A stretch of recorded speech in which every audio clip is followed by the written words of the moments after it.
Exercise का question है 4.1। Question क्या है? Suppose 2 points are chosen uniformly at random within the unit square 0,1. Write a program to estimate the expected or the average length of line segment joining points. कि 2 points are chosen uniformly at random within the unit square. Square आपका 0 to 1. तो x की value है 0, y की value है, x की value like रहेगी 0 से लेके 1, y की वैल्यू लाइक रहेगी 0 से लेके 1. तो ये आपका एक स्क्वायर होगा. इसमें से हमें क्या करना है? 2 points are chosen uniformly at random within this square. तो आपको 2 पॉइंट चूज करने हैं इस स्क्वायर के अंदर. अब स्क्वायर के अंदर है तो ये पहला एलिमेंट मान लिया मैंने, ये आपने चूज किया है, दूसरा एलिमेंट चूज किया है. इसके जो वैल्यू होगी वो है आपका x1 y1, ये आपका सेकंड पॉइंट है x2 y2. तो 2 रैंडम नंबर आपने चूज किए हैं in the unit square 0 to 1. तो write a program to estimate the expected length of the line segment joining points. अब पहली बार जब आपने 2 पॉइंट चूज किए हैं तो इन दोनों के बीच का आपको डिस्टेंस निकालना है. मैंने मान लिया z बनाएगा. उसके बाद दोबारा आपको 2 रैंडम पॉइंट्स जनरेट कराने हैं, फिर लेंथ आएगी z2. फिर तीसरी बार जनरेट कराएंगे तो लेंथ आपको निकालनी है z3. तो आपको पहले ये डिसाइड करना पड़ेगा कि आपको प्रोग्राम जो है कितनी बार रन कराना है, कितनी बार आपको रैंडम नंबर चूज करने हैं. मैंने मान लिया n टाइम आपने रैंडम नंबर चूज करने हैं, यानी कि n टाइम आप जो है रैंडम नंबर चूज करेंगे. तो n टाइम जो है आप वैल्यू निकालेंगे, लेंथ निकालेंगे उन पॉइंट्स के बीच में. तो आपकी जो एवरेज लेंथ आएगी, जो एक्सपेक्टेड जो लेंथ आएगी, सारों का सम करेंगे, डिवाइडिंग बाय n करेंगे. तो ये आपकी जो है एक्सपेक्टेड और एवरेज लेंथ होगी. ये आपको फाइंड आउट करना है.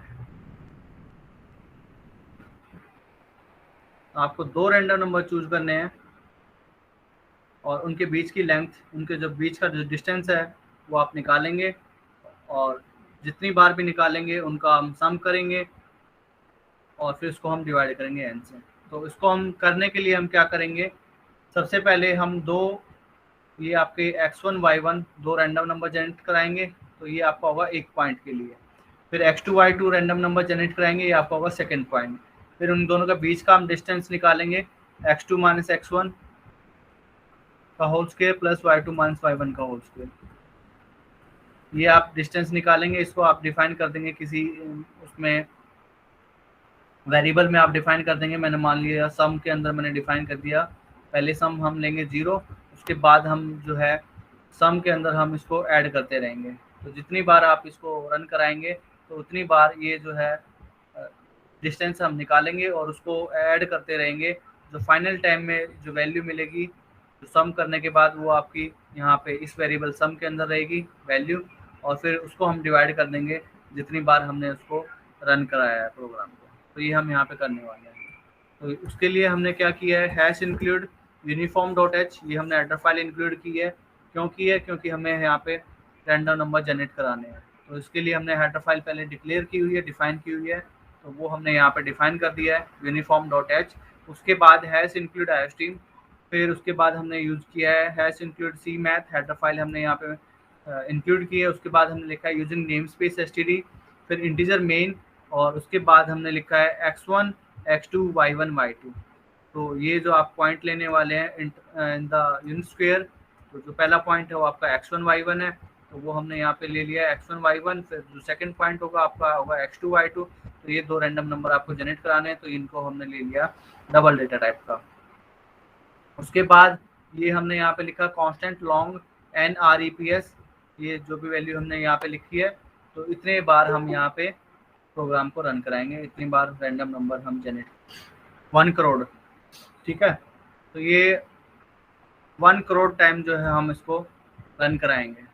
तो इतने बार हम इसको रैंडम नंबर हम जनरेट कराएंगे और उनका बीच का हम डिस्टेंस निकालेंगे और फिर हम उससे डिवाइड करने वाले हैं. तो ये हमने यहाँ पे लिखा है constant long NREPS 1 crore, and इतनी टाइम हमें रैंडम नंबर जनरेट कराने हैं और हमें एवरेज लेंथ निकालनी है. उसके बाद डबल सम, ये हमने एक वेरिएबल डिक्लेयर किया है सम, जो कि डबल डेटा टाइप का हमने डिफाइन किया है। क्यों डिफाइन किया है? क्योंकि हम यहाँ पे लेंथ निकालेंगे, स्क्वायर रूट में आएगा under the root x2 minus x1 का whole square plus y2 minus y1 का होल स्क्वायर। तो ये आपका रियल नंबर हो सकता है, विल बी रियल नंबर। सो हमने डिफाइन किया सम ऑफ डबल डेटा टाइप। उसके बाद हमने ये डिफाइन किया सीड। ठीक है, तो ये आपका प्रोसीजर जो है इस हेडर फाइल में हमने डिफाइन किया था, क्योंकि वैल्यू अपडेट कराता रहेगा।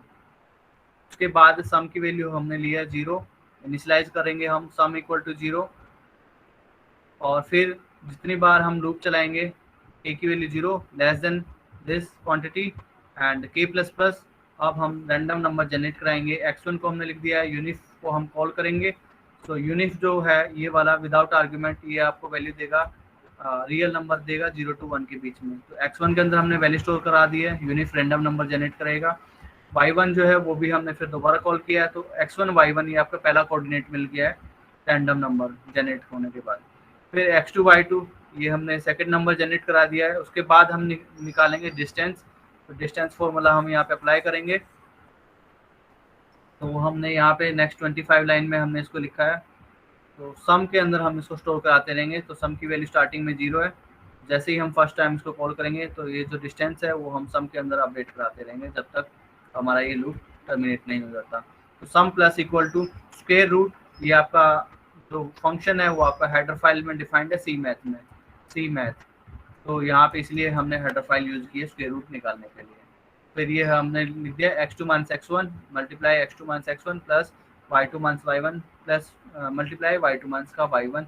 और ये आपका जो डिस्टेंस फॉर्मूला है वो हमने यहाँ पे अप्लाई कर दिया है, और ये हम सम के अंदर अपडेट कराते रहेंगे। तो ये आपका लूप जब टर्मिनेट हो जाएगा उसके बाद हम लिख देंगे 29 लाइन में see out the average length, सी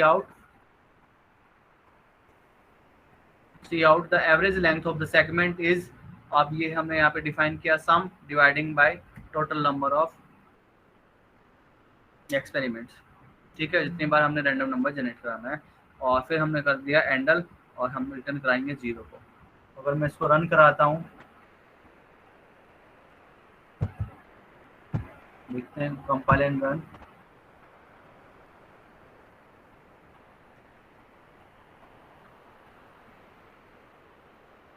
तो ये भी कर रहा है, काम कर रहा है अभी, क्योंकि लूप जो है आपका एग्जीक्यूट हो रहा है, फॉर लूप।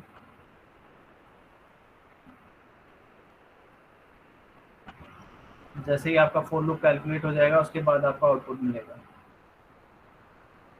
तो जो एक्सेप्टेड जो average length of the segment है वो आया हमारे पास 0.521437।